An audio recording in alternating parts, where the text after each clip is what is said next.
성탄절에 예수님 이 땅에 오심을 감사하며 기뻐하며 예배하는 여러분들 바로 그런 가운데 하나님께서 은혜와 평강으로 충만하게 채워주시기를 주 예수의 이름으로 축복합니다. 우리 옆에 있는 분들 인사합시다. 샬롬 크리스마스. 메리 크리스마스는 우리끼리 즐기는 거고, 샬롬은 하나님의 은혜와 평강이 우리의 삶들 속에 오늘 우리에게 주신 말씀처럼 넘치는 삶이죠. 예수 그리스도로 말미암는 겁니다. 샬롬은. 그래서 이 샬롬이 우리에게 필요하지 그냥 즐거움이 필요한 게 아니죠. 진짜 샬롬이 있으면 어떤 문제가 와도 문제가 없습니다. 그러나 샬롬이 없으면 아무리 문제가 없어도 불안할 수밖에 없죠. 우리에게 필요한 건 샬롬이지 그냥 메리가 아니에요. 그렇죠. 상대방 보면서 샬롬 크리스마스 하는데 살롬, 죽일 놈 이런 식으로 보지 말고 진정으로 좀 그윽한 눈빛으로 샬롬 이래가 샬롬 크리스마스 다시 한번 해봅시다 우리. 아니 상대방을 축복하는 거 얼마나 좋아요, 그죠? 정말 하나님의 평강이 그 사람에게 넘치기를 간절히 기도하는 마음으로 샬롬 크리스마스 하면 참 감사하잖아요. 크리스마스가 원래 크리스토스 앞에 그다음 마스 예배입니다. 그러니까 그리스도를 향한 예배가 크리스마스예요. 우리끼리 그냥 산타복 입고 그냥 막 즐겁게 놀고 맛있는 거 먹고 놀러 가고 하는 게 크리스마스가 아니고 하나님께 그리스도에게 예배하는 날이 크리스마스입니다. 왜? 그분이 누군가를 우리가 제대로 알면 그날을 우리가 기념하지 않을 수가 없고 또 그분을 예배하지 않을 수가 없기 때문에 그렇습니다. 바로 오늘 그 이야기를 우리에게 들려주고 있습니다. 많은 사람들이 우리에게 가장 기쁜 소식이 뭐냐? 오늘 천사가 전해준 가장 기쁜 소식이라고 말하는데 이게 왜 가장 기쁜 소식이냐? 우리 일생을 돌아보면 기쁜 소식도 있었고 슬픈 소식도 물론 있었습니다. 지난 한 해 돌아보면 우리에게 뭐 여러 가지 좋은 소식도 안 좋은 소식도 있었죠. 그런데 그 소식들이 가만히 들여다보면 한때는 좋은 소식이었는데 시간이 지나고 보니까 그게 좋은 소식이 아닌 경우가 없지 않아 있었죠. 몇 년 전에 참 안타까운 소식이 있었어요. 2018년도에요. 천안의 한 아파트 엘리베이터 안에서 한 남자가 죽었습니다. 엘리베이터에서. 누구한테 맞아 죽은 것도 아니에요. 그냥 쓰러져서 그걸로 죽었어요. 얼마나 놀랐겠습니까? 그래서 이 사람은 누군가 봤더니만은 이 사람이 35살 검사였습니다. 지난지검으로 온 지가 얼마 되지 않았고 검사로 임관한 지 4년 차밖에 되지 않았습니다. 근데 와서 너무너무 과로해가지고 과로사로 귀가하면서 엘리베이터에 집에도 못 들어가고 그만 세상을 떠난 겁니다. 이 소식을 들은 가족들이 얼마나 마음이 아팠겠어요. 황망했겠습니까? 이 아들이 정말 고대 법대 법학전문대학원을 졸업을 하고 총학생회장 출신으로 막 승승장구할 때 모두가 다 환영하고 이야 이제 우리 집에서 융한 인물이 난다 이러면서 굉장히 기뻐했겠죠. 그리고 아내를 만났습니다. 뭐 더없이 좋겠죠. 아이를 낳았습니다. 이제 모든 걸 다 가진 것 같았습니다.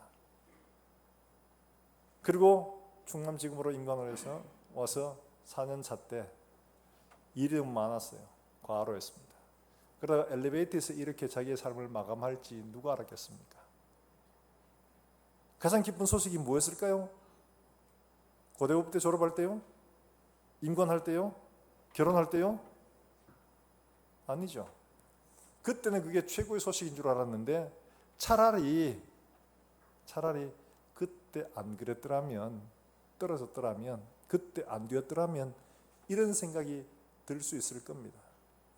우리 인생에서 어떤 소식이든 그때는 굉장히 좋아 보입니다만은 그러나 우리 인생이 피할 수 없는 문제가 바로 있죠. 바로 죽음의 문제라는 겁니다. 이 죽음의 문제를 해결하지 않고는 우리에게 어떤 소식도 기쁜 소식이 될 수가 없는 거죠. 바로 이 문제를 예수님이 우리에게 해결해 주시기 위하여 오신 날이 바로 우리가 기념하는 성탄절이라는 절기입니다. 바로 이것을 알고 우리가 우리에게 참 기쁜 소식인가, 예수님이 오신 소식이 스스로 생각하고 돌아봐야 되는 거죠. 그렇지 않으면 우리는 마치 지금 있는 이것이 최고의 소식인 줄 알고 최고 기쁜 건 줄 알고 거기에 매몰되어 있을 때가 많습니다. 말하자면 그 뒤에 오는 큰 위험을 생각지 못하고 지금 눈앞에 있는 사탕 하나에 그냥 우리의 즐거움을 빼앗기고 말고 있는 거죠. 준비해야 될 때를 준비하지 못하는 겁니다. 바로 이걸 우리에게 말하고 있는 겁니다. 성경은 우리에게 인생의 가장 중요한 소식이 뭐냐? 바로 이 예수님이 오신 소식이다. 왜 그러냐? 예수님이 오신 소식은 인간에게 정말 피하지 못할 바로 그 운명, 영원한 죽음, 이 문제를 해결한 사건이기 때문에 그렇다는 거죠. 우리 인생 가운데 죽지 않은 인생 아무도 없습니다. 문제는 죽음 이후에가 문제죠. 한번 죽고 그냥 모든 게 다 끝나버리고 아무것도 모르고 그냥 싹 잊어버린다, 이러면 좋죠. 그런데 문제는 죽고 난 다음에 싹 잊어버리고 깨끗이 없어지는 게 아니고 그 이후에는 영원한 심판이 들어오고 있습니다. 히브리서 말한 것처럼 한 번 죽는 것은 사람에게 정해진 것이다. 그 이후에는 심판이 있다 말씀하고 있어요. 심판이 있다는 겁니다.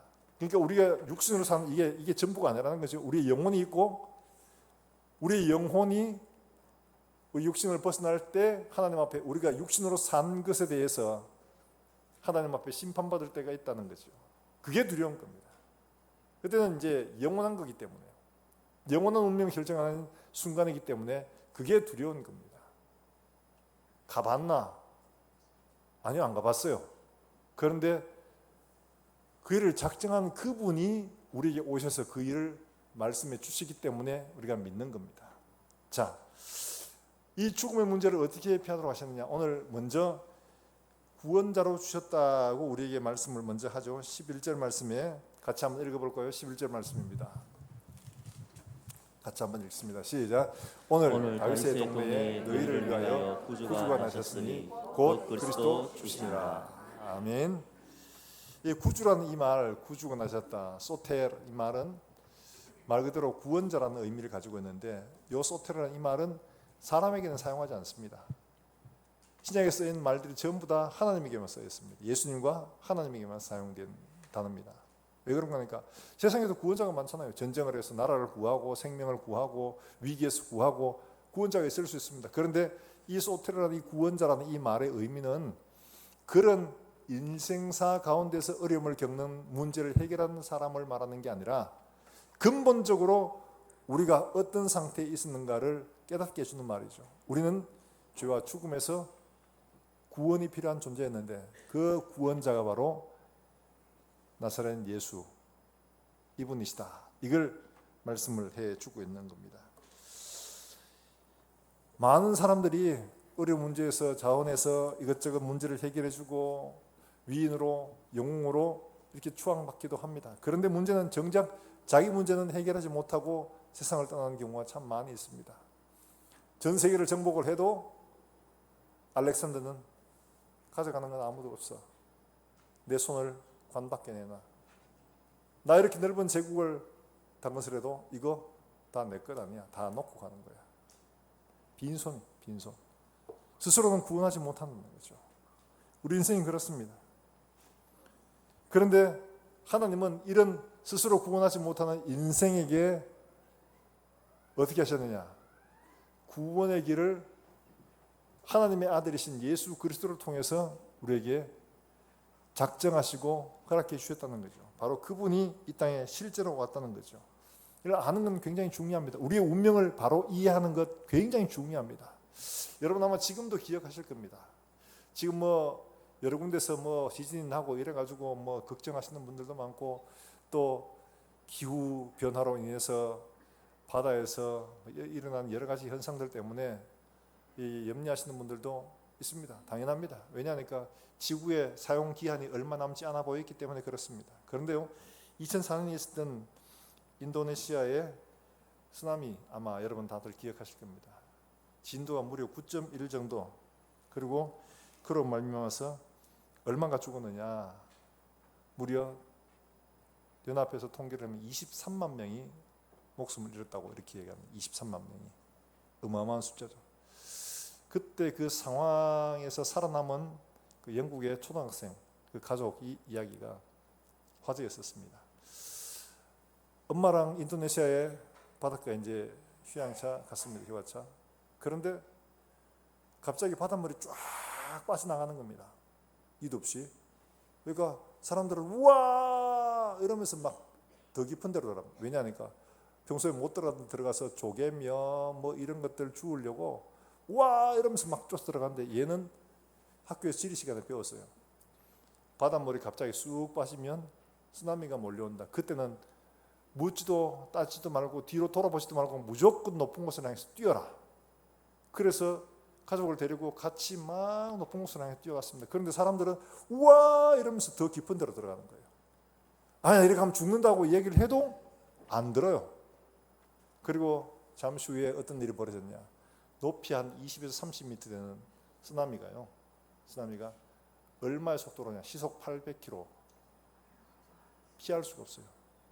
여러분 공중에 날아다니는 여객기 있잖아요. 저게 시속 700에서 800km 가거든요.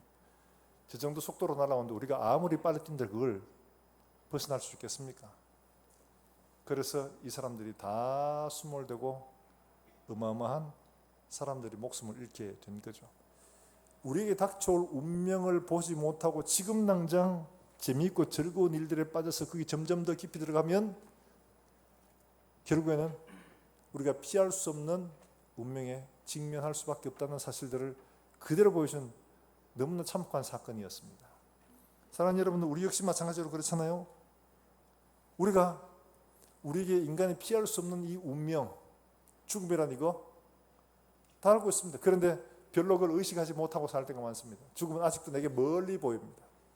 연세 많으신 분들 먼저 가시고 그 다음 많으신 분들 그 다음 가고 나는 아직도 젊으니까 이렇게 멀다고 생각하는데 이 35살 검사 올해였죠 아마 경기도 쪽에 병원에 35살 여의사가 또 목숨을 잃는 안타까운 사건이 발생을 했더라고요. 그러면 참 마음이 아팠습니다. 똑같이 나이가 35이에요. 근데 이 사람도 그냥 친구랑 만나서 같이 차 한잔하고 뭐 저녁 먹고 이러다가 그만 뇌출혈로 그만 세상을 떠났어요. 식물인간이 되고 그리고 장기 이식을 하고 그리고 세상을 떠났습니다. 우리 인생 아무도 내가 내 운명을 결정하지를 못합니다. 우리에게 닥치는 인생들, 사랑하는 여러분들 신중히 생각해야 되는 거죠.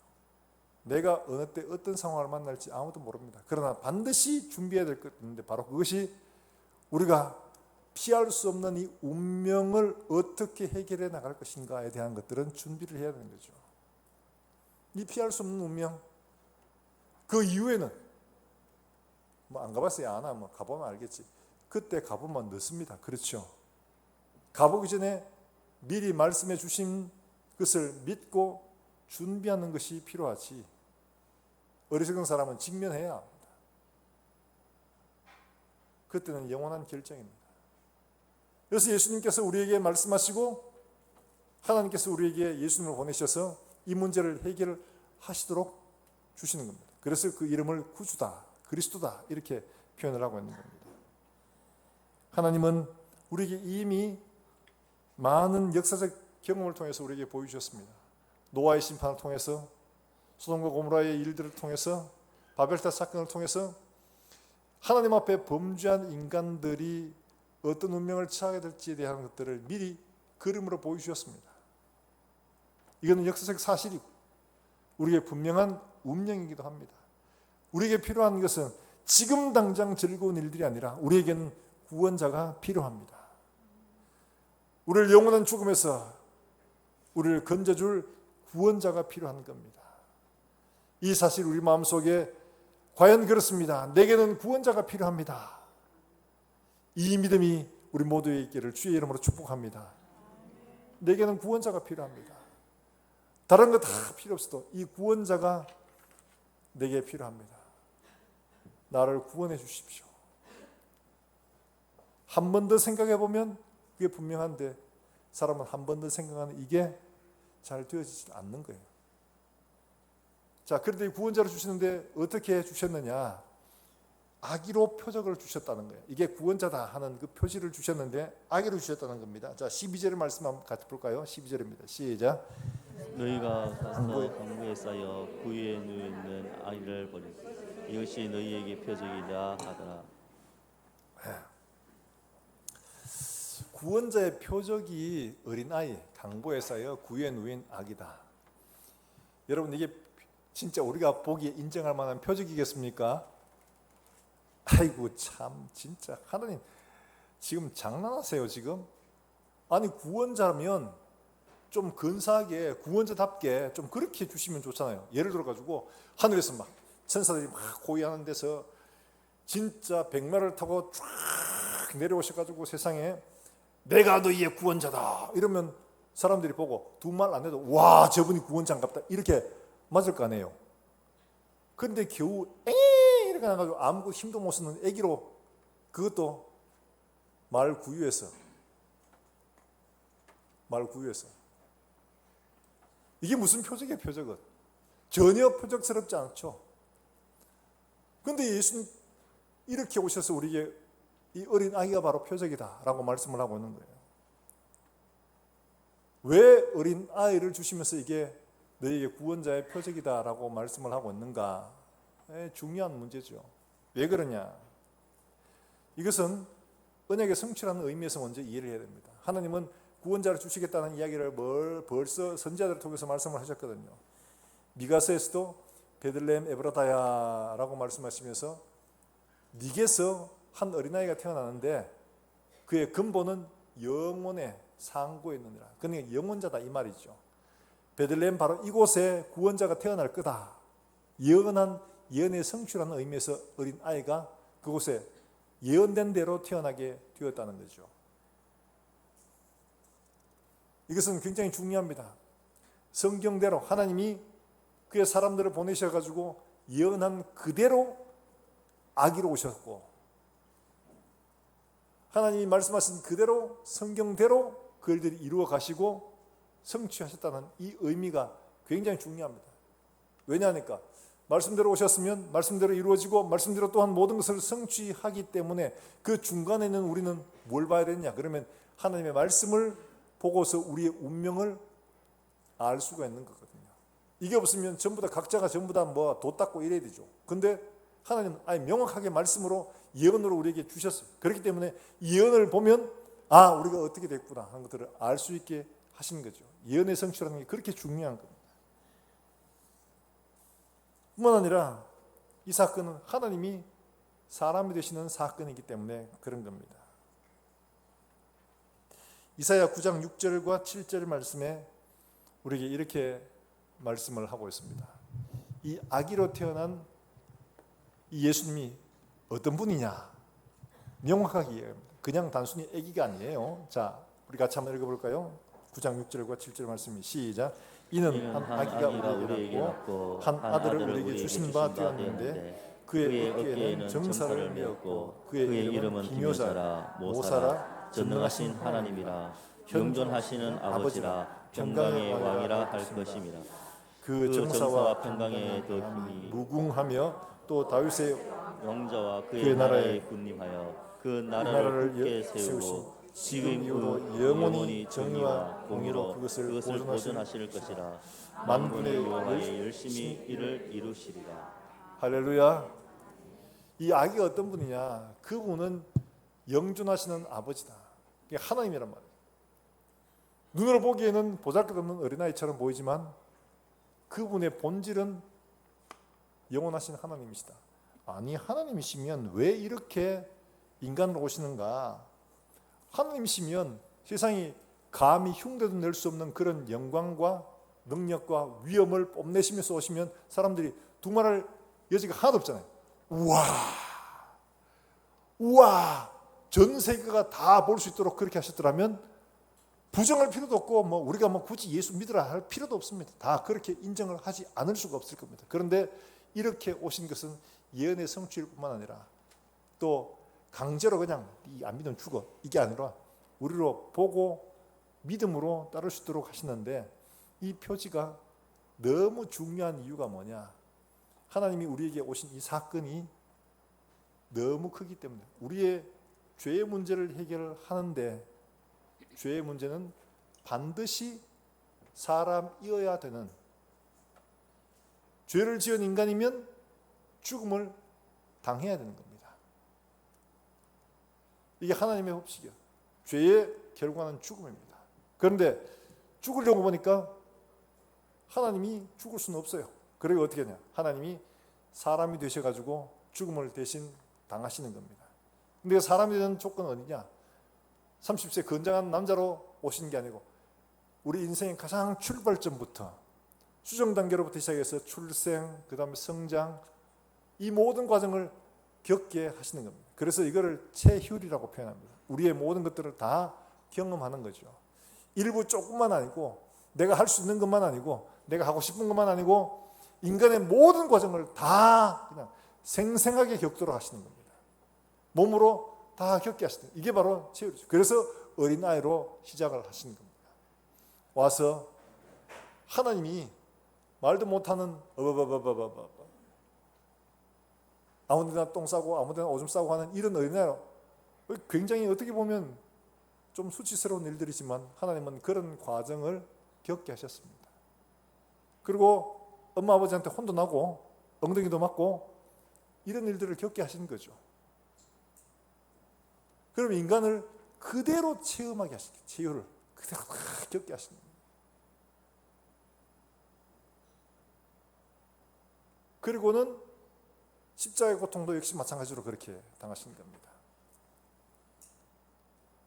하나님이 우리의 죄의 문제를 담당한다는 이 말씀에서 만약 이런 것들이 빠졌더라면 어떻게 될까? 그는 완전한 인간이 될 수가 없고, 우리를 온전히 소위 말해서 대신할 수가 없는 존재가 되고 맙니다. 왜냐하니까 인간의 고통 중에서 일부는 빼먹었기 때문에 그래요. 그런데 이 모든 과정을 겪음으로 인간의 모든 것들을 다 경험하셨기 때문에 우리를 능히 구원하실 수가 있고, 능히 위로하실 수가 있고, 능히 우리와 함께 하실 수 있는 존재가 되시는 겁니다. 때문에 어린아이로 오는 게 그렇게 중요한 겁니다. 배도 고파봤고 배신도 당했고 십자가 맞아 고통 앞에서는 정말 하나님 앞에 눈물로 부르짖으며 어찌 나를 버리셨나이까. 그 고통의 절규도 당해보신 분이거든요. 그러니까 우리 인간의 어떤 문제도 그분이 지지 못할 일들이 없다는 것을 그대로 보여주신 겁니다. 마지막 십자가에 죽으시면서 마지막 그 순간 사형수에게 이 십자가형은 로마 공화는 진짜 굉장히 잔인한 벌이죠. 이게 그냥 단칼에 죽어버리면 얼마나 좋아요. 여러분 죽을 때도 그렇잖아요. 우리 연세드신 분들이나 다 마찬가지지만 우리 누구나 다 그래요. 하나님 잠자다가 꿈결에 가게 해주시옵소서. 이게 소원이잖아요. 그렇죠? 고통 없이 막 질질 끌고 뭐 아빠가 여기저기 막 주렁주렁 달고 이렇게 하는 거 원하잖아요. 그죠? 죽으면 그냥 깔끔하게 죽는 걸 원해요. 죽으실 때 그냥 막 십자가에서 그냥 그렇게 질질 끌고 죽지 않고 그냥 단칼에 목 베어 죽으면 얼마나 좋아요. 근데 십자가형은 아주 천천히 고통스럽게 죽이는 형틀입니다. 십자가만 달려도 금방 죽는 게 아니고 어떤 사람은 일주일씩 막 이렇게 갑니다. 얼마나 고통스러운지 손바닥에 못을 박지 않고 여기 손 여기 홈에다가 박는데 뼈 있는데 사이에 처져 있으니까 몸무게 때문에 폐가 눌려가지고 숨을 제대로 못 쉬어요. 그러니까 숨을 한번 쉬려면 이거를 끌어올려야 됩니다. 몸을. 그러면 여기에 못 박혀 있는데 이거를 고통을 감내하면서 몸을 억지로 발에는 힘을 주고 팔에도 힘을 주고 몸을 끌어올려야 됩니다. 그러면 온 몸이 얼마나 아프겠어요. 등에도 이미 채찍질로 인해서 온 상처가 났는데 그래서 숨을 한번 겨우 쉬고 내려오면 또 숨 쉬어야 됩니다. 숨쉬기가 너무 힘들어요. 그래서 결국에는 숨을 못 쉬다가 질식사합니다. 그래서 좀 더 고통을 줄여주기 위해서 하는 방법이 뭐냐? 다리를 꺾는 겁니다. 십자가에서 다리를 꺾는 이유는 이제는 메다리가 올라가지 못하게 이제 죽으라는 이야기예요. 그래서 다리를 꺾는데 예수님은 와보니까 이미 죽었어. 그래서 다리를 꺾지 않았던 겁니다. 근데 그 마지막 고통에서 사람들이 고통을 좀 덜어주기 너무 잔인하니까 모략을 탄 포도주를 줍니다. 그래 좀 고통스럽지 말라고 포도주를 주는데 예수님은 포도주를 맛보시고 그걸 맛보시지 않았죠. 왜요? 인간이 하나님을 배반한 그 죄의 결과를 남김없이 당하기 위해서 그런 겁니다. 인간의 죄가 뭐가 이렇게 내가 뭘 잘못했는데 우리는 그 자체를 잘 모르고 있어요. 로마서 1장 28절에 뭐라고 말씀합니까? 사람이 그 마음에 하나님 두기를 싫어하매 그 상실한 마음대로 내버려 두사 온갖 불의, 추악, 탐욕, 아이가 가득한 이런 일들을 했다고 말합니다. 달리 말하면 우리 마음에 하나님 두기를 싫어하는 이게 가장 큰 죄라는 거죠. 반역이죠, 반역. 우리를 만드신 하나님이 계시는데 이 하나님을 두고 난 하나님 싫어요. 내 인생 내 거예요. 내 몸 내 거예요. 내 마음대로 살래요.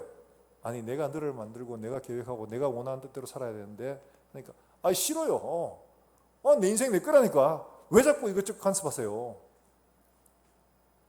난 내 뜻대로 살래요. 내 인생이니까. 이게 반역입니다. 반역. 그래, 그럼 네 마음대로 살아봐. 그러고 맡겨놨는데 그 다음에 일어나는 일들이 온갖 불의, 추악, 탐욕 이런 일들이 인간들이 만들더라는 거예요. 그거는 하나님을 떠난 죄의 결과로 이루어지는 다른 잡범들의 현장들입니다. 그런 도덕적인 죄, 윤리적인 죄 이걸 해서가 아니라 하나님을 떠났기 때문에 우리가 그런 일들을 벌이는 겁니다. 그 결과로 주어지는 것들이에요.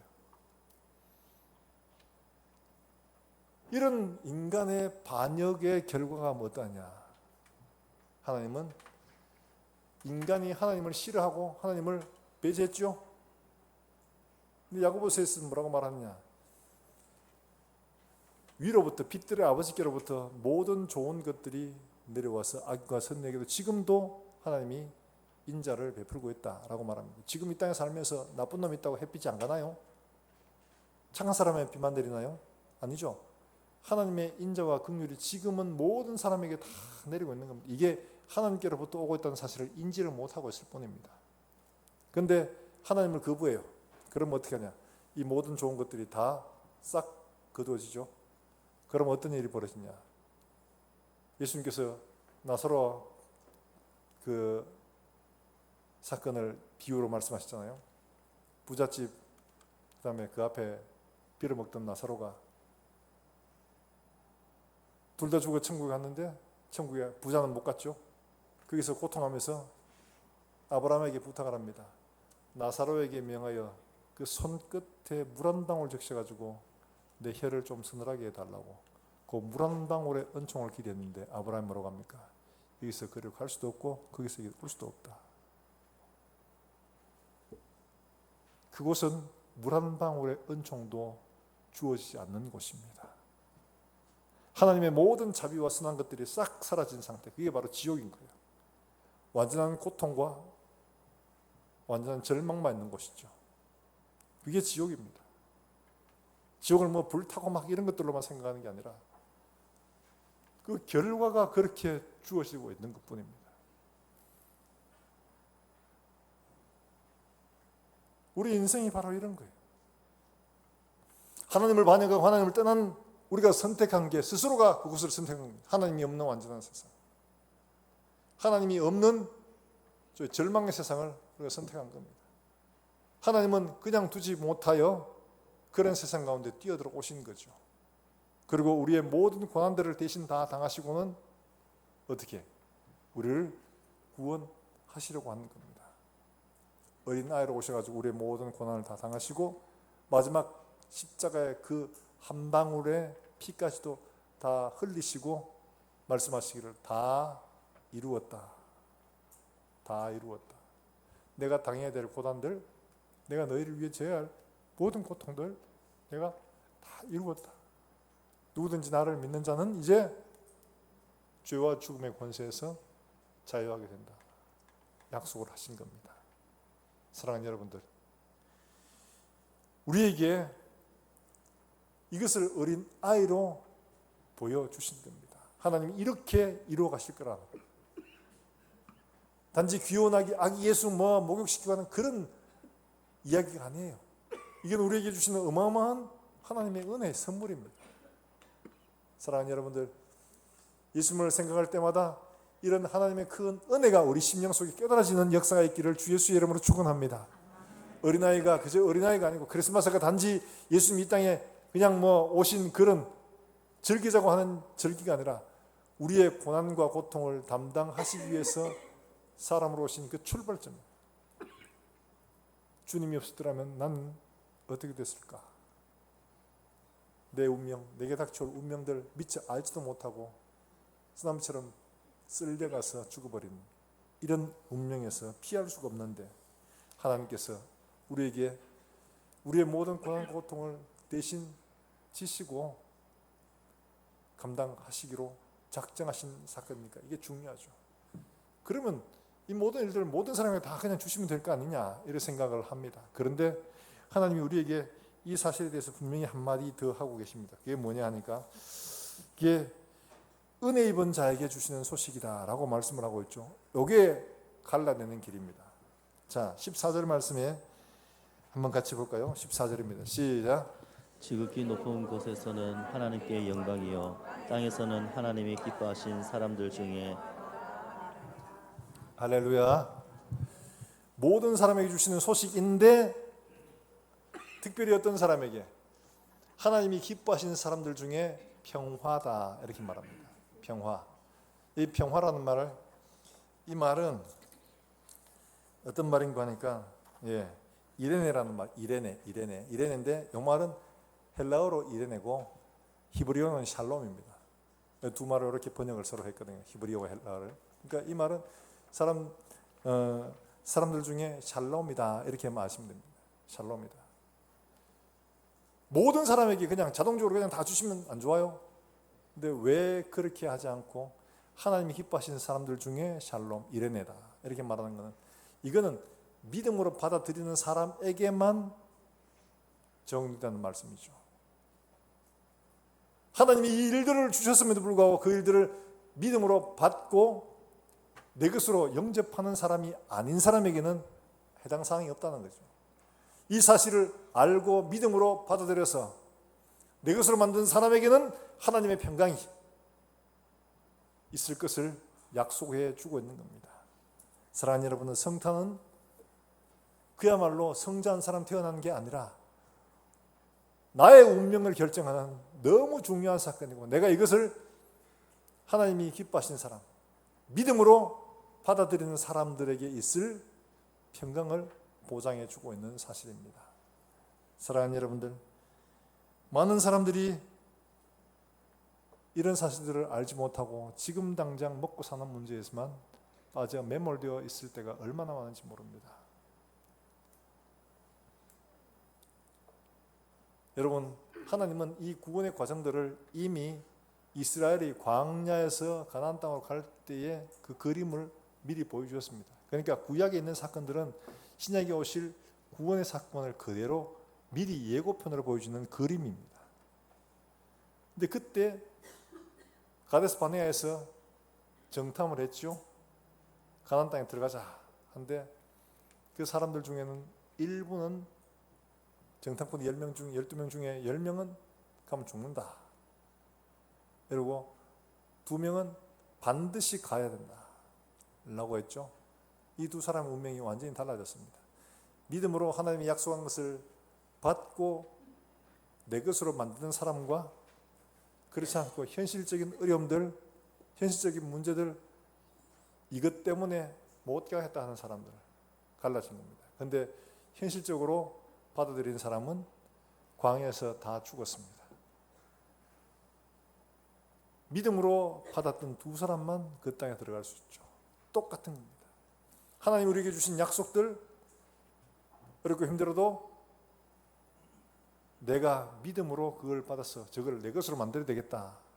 수남하는 사람과 뭐 그렇게 살 거였어. 뭐 세상 인생 사는 거 별 거 있어. 다 똑같지.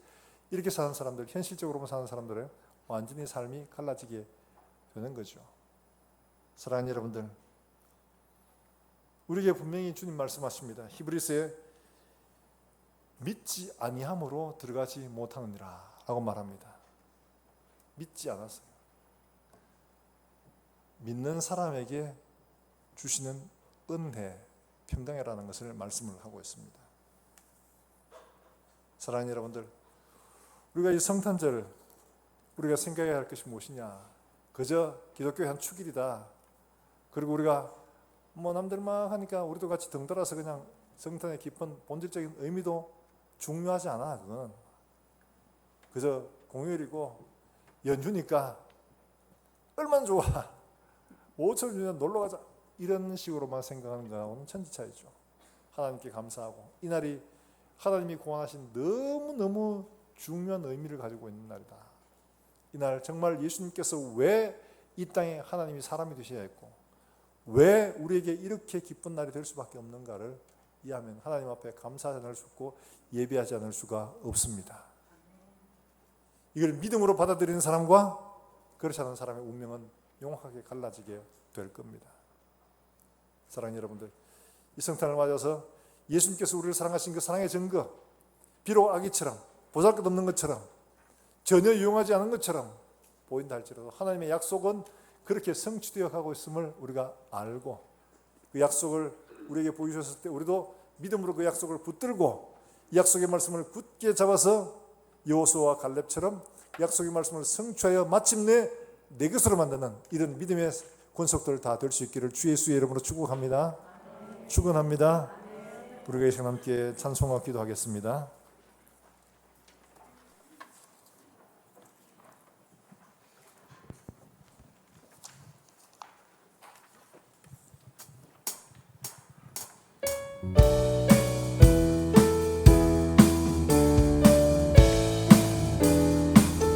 찬반가운 성도요, 찬반가운 성도요, 다 이리 와서 베들레헴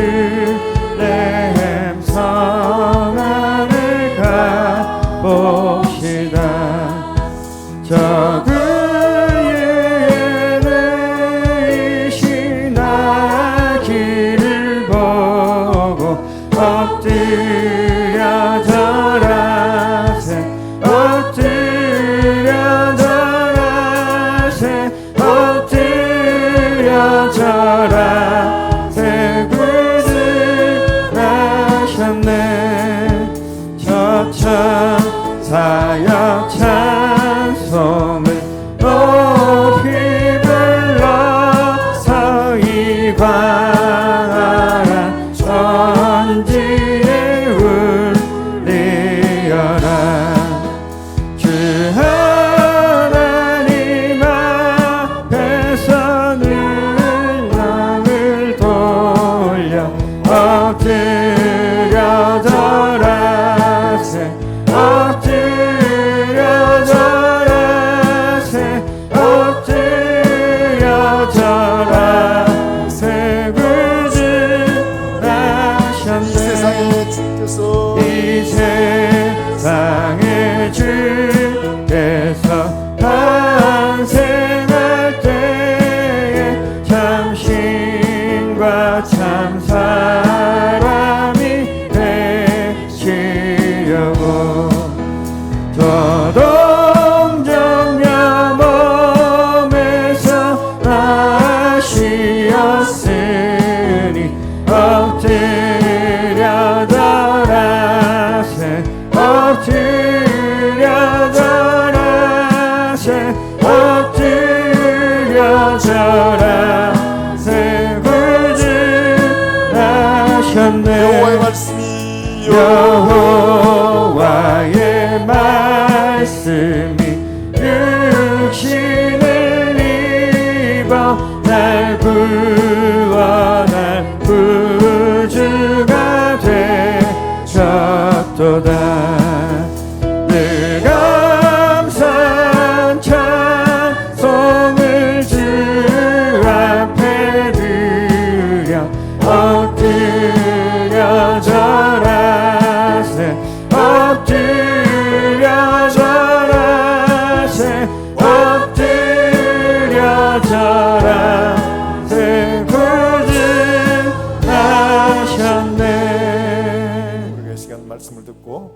그냥 듣기만 하고 잊어버리는 것이 아니라 우리의 마음속에 다시 한 번 더 깊이 새기면서 주님, 우리를 위해서 우리의 영원한 죽음의 운명을 피하도록 구원할 길로 예수님을 이 땅에 보내주셨고 마지막 순간까지 고난 고통을 다 당하시면서 다 이뤘다고 말씀하신 그 역사의 시작, 오늘 이 성탄절을 통해서 우리에게 보여주셨는데 하나님, 우리 역시 마찬가지로 주님, 우리가 예수님이 보내주신 이 놀라운 소식에 믿음으로 반응하고 하나님 앞에 은혜 입은 자로 서서 이 구원에 대해 함께 동참하며 주님 부르실 그날까지 흔들리지 말고 이 길 완전히 달려갈 수 있도록 주님 축복해 주시옵소서. 우리 한 목소리 함께 통성으로 기도하겠습니다.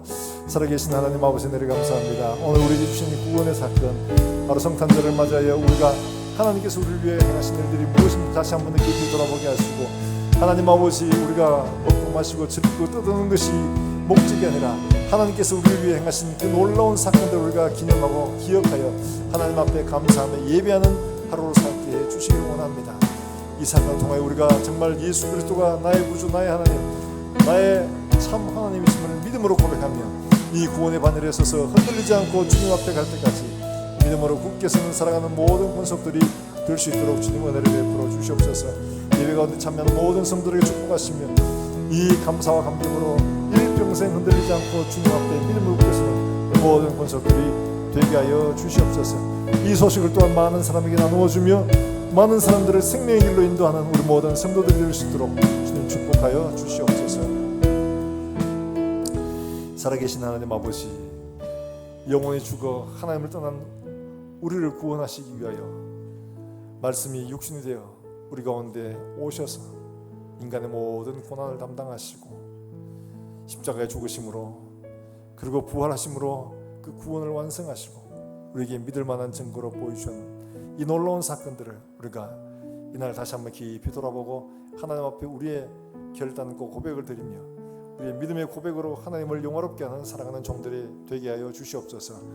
하나님 아버지, 일평생 이 믿음에서 떠나지 않게 하시고 우리가 주님 앞에 설 때 기쁨과 감사로 그 은혜에 감격하며 하나님 앞에 설 수 있는 우리 모든 권속들이 되게 주님 축복해 주시옵소서. 하나님 앞에 나오며 감사함으로 드린 예물 주님께서 귀하게 받으시고 이들의 가정과 산업과 손길에 주님께서 복의 복을 허락해 주셔서 나누어주고 베풀어주는 선한 손길들 되게 주님 은총을 베풀어 주시며 하나님 아버지 또한 하나님 아버지 질고로 고통받으며 어려움 가운데 있을 때에도 주님 우리의 모든 질고와 고난을 지셨다는 이 말씀 우리가 믿음으로 받아 말씀 앞에 온전하게 되는 놀라운 역사를 경험할 수 있도록 주님 축복하시며 하나님 아버지 어떤 문제든지 두려워하지 않고 하나님이 우리와 함께 하시는 이 놀라운 사건들을 통하여 우리가 넉넉히 이길 힘을 얻게 하여 주시옵소서. 또한 주간을 살아갑니다. 우리의 삶의 걸음걸음마다 주님 함께 하시고 말씀이 육신이 되신 것처럼 우리의 삶도 말씀으로 살아내 예수님과 같은 믿음의 삶을 살아낼 수 있도록 주님 축복해 주시옵소서. 올 한 해도 얼마 남지 않았습니다. 마지막까지 믿음으로 잘 살게 하시고 새로 주실 한 해 우리가 믿음으로 바라보며 하나님 앞에 큰 꿈과 계획을 가지고 주를 기쁘시게 하는 일들에 사용할 수 있도록 주님 우리의 마음을 새롭게 하여 주시옵소서. 감사드렸고 예수님의 이름으로 기도하옵나이다. 아멘.